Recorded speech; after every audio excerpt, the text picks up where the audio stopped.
So I've held off on talking about the NBA return stuff because we didn't really know anything, but it seems like we got our first real piece of news recently where basically it could be within 2 to 4 weeks that the NBA decides if they're coming back, what the plan is. I'm sure they've discussed almost everything that you could possibly think of for the return of this, and the players, I think there was some sort of a thing where it was like 70-30 players. I think there was an anonymous source that kind of suggested that.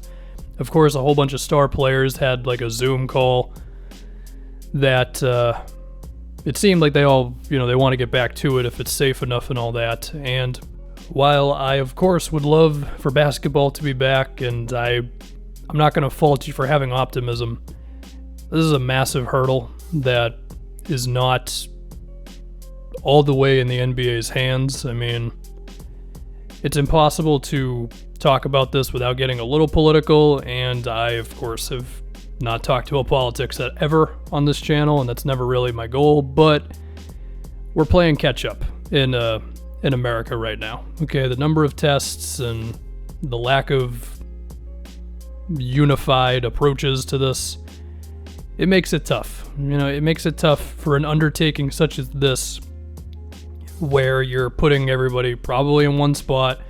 It seems like Disney World seems to be the thing, that or Las Vegas, and you are bringing in a massive amount of tests, and you are like creating little quarantines within the big quarantine, so that way if one player tests positive, then you can not even just one player, we'll get to that in a second, but if anyone tests positive, then you can like kind of test the people around them, but it might not affect everybody.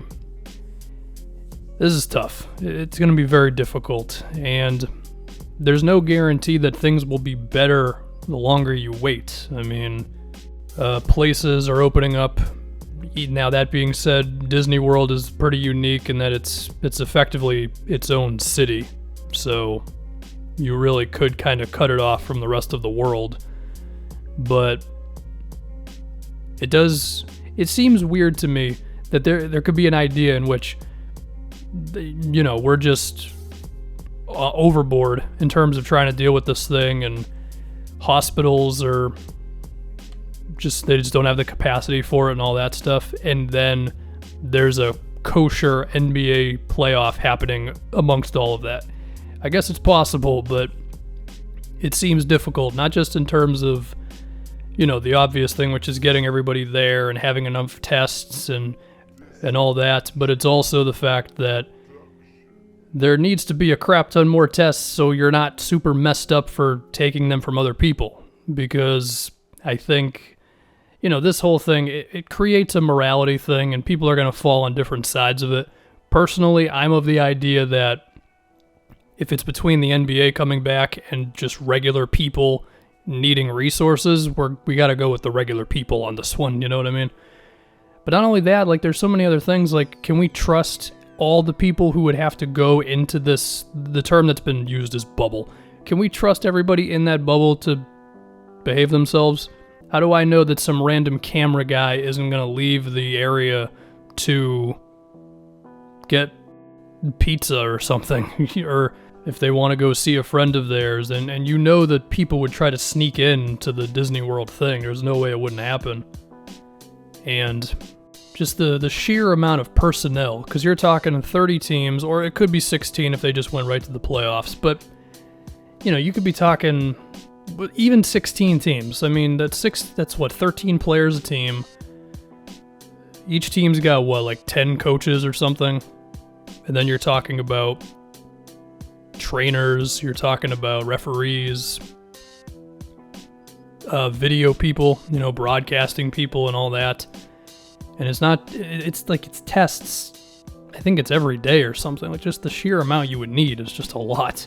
And it's so many people you'd have to trust to not be morons. Another thing is, what if a player gets hurt?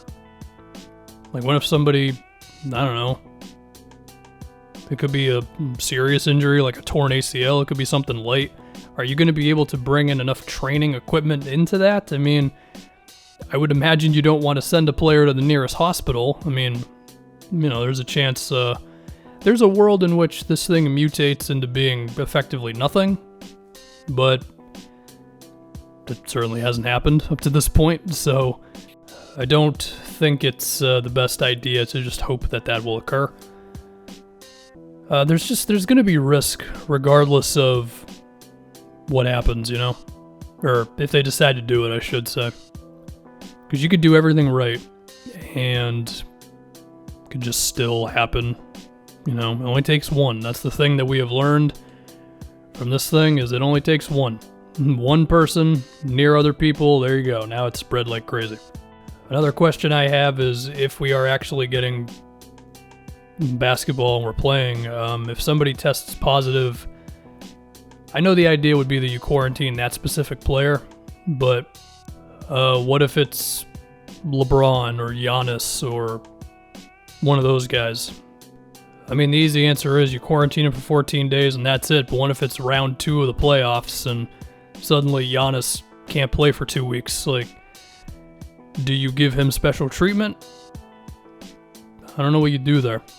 And that's kind of the heart of this whole thing. I don't know what you do. No one knows what we do. We're all just kind of waiting, and maybe you've looked at the news a lot, maybe you haven't. Personally, I've been mainly just checking my area, because when I check the stuff at large, it just makes me feel like crap, and there's nothing I can do about that stuff, but I can do something about my direct situation, so that's kind of the way I've been going about it.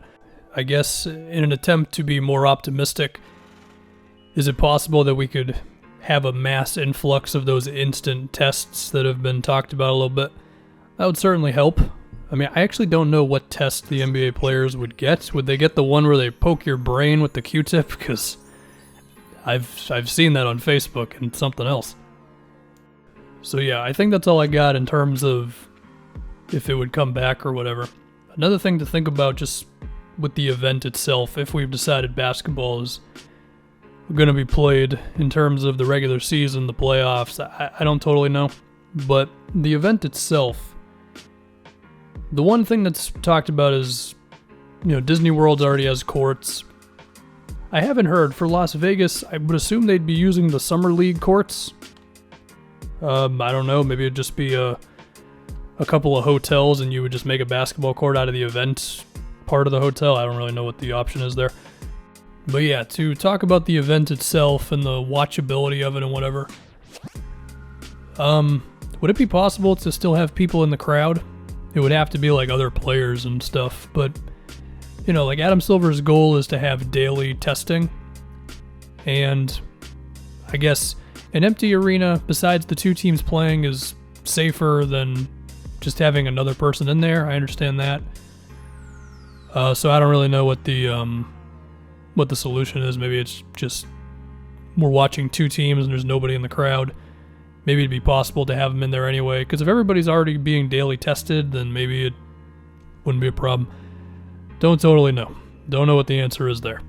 I guess the other thing is it might make it a little tougher to predict anything happening, because in such weird conditions, I feel like you could just see weird stuff. You could see some team that has got great chemistry just not have it clicking like that. You could have certain guys not in the best of shape. You could have some dudes just so uncomfortable by the situation around them that don't play as well. Home court advantage wouldn't be a thing, right?